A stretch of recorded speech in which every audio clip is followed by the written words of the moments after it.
Hi, my name is Aiden Williams, and I'm with Advocates for YouthResource. I'm going to be talking about National Youth HIV and AIDS Awareness Day, and I will be talking about the first Bill of Rights, which is the article of the right to live free from oppression, how poverty, racism, homophobia, and other forms of oppression all contribute to HIV risk and to the quality of treatment and care.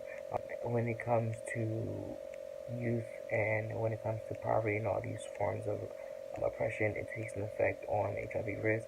Poverty, youth from poverty were not able to have affordable care as to prescriptions, and when it comes to prevention, not having the resources to find testing in different parts of different neighborhoods. Sometimes youth coming from urban neighborhoods not having that access to quality care and access to testing and prevention of that. When it comes to racism, people of color are shut out of the healthcare system in general, and when it comes to HIV risk, people of color do not have the correct resources, or not given the correct resources to find testing, to find information about it, and that has a lot to do with schooling and the proper education that we teach our youth today, and not being able to even know what steps to take to prevent HIV, and where to go to get treatment.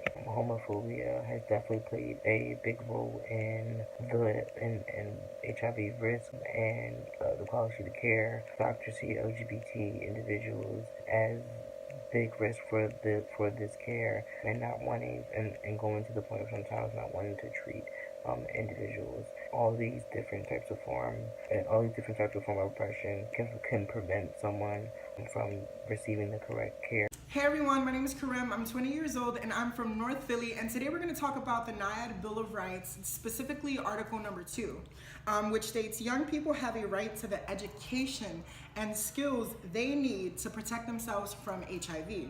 So when we talk about education, especially sexual health, right? Young people need to be exposed to comprehensive sexual education. Schools need more affirming spaces when it comes to the topic of sex in general, right? Because growing up, I remember sex ed class being so whack. The teachers are extremely biased and allowed for the continuations of stigmas to form, especially around the topic of HIV. Ignorance will continue to manifest if students do not receive adequate comprehensive sex ed. By popularizing comprehensive sex ed, youth will begin to feel more comfortable around the topic of sex, educate their peers, and continue to fight and eradicate the stigmas around sex and HIV. Hey everyone, I'm Jorian. I'm with Advocates for Youth, part of the Youth Resource Group, and I want to talk to you a little bit about the NYHAAD Bill of Rights on Article 3 and what it means. So Article 3 is the right to prevention. So young people have the right to condoms, HIV testing, medication needs to help prevent HIV, and the right to confidential, affordable, and accessible services.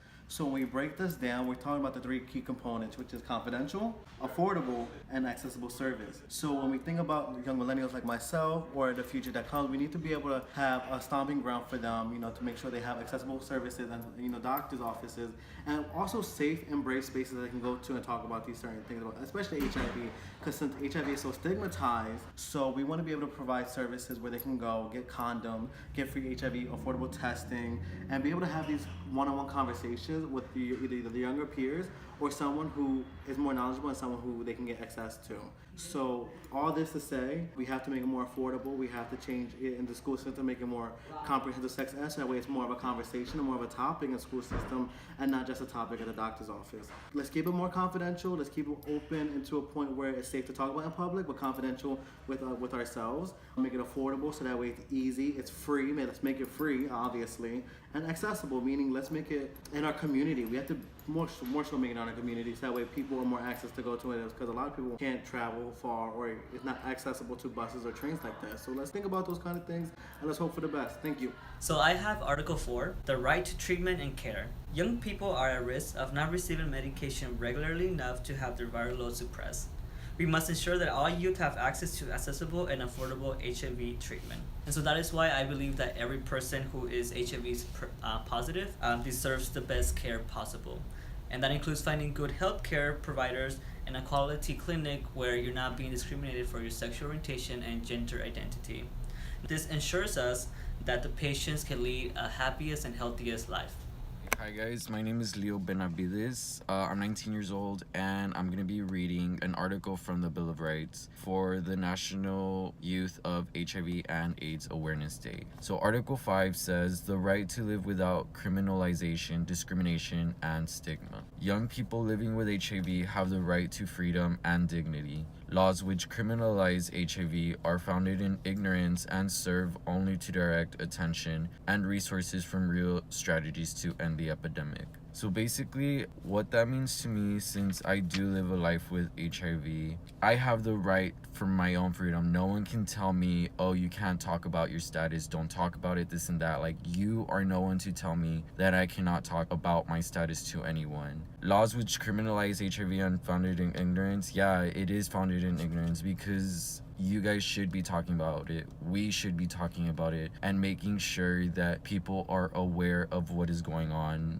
in everyday life, because I'm pretty sure someone can find out every day or one day. From one day to the next, your life can change and it's crazy. So we need to talk about it, and it diverts attention and resources from real strategies to end the epidemic. Like, it prevents us to find ways to even end the epidemic. Like, we're trying to make sure that everyone stays healthy, which is why there's PrEP and which is why there's medication to stay undetectable and stuff like that. So we need to make sure that we are talking about what's going on. It ends at some point. So yeah, that's me.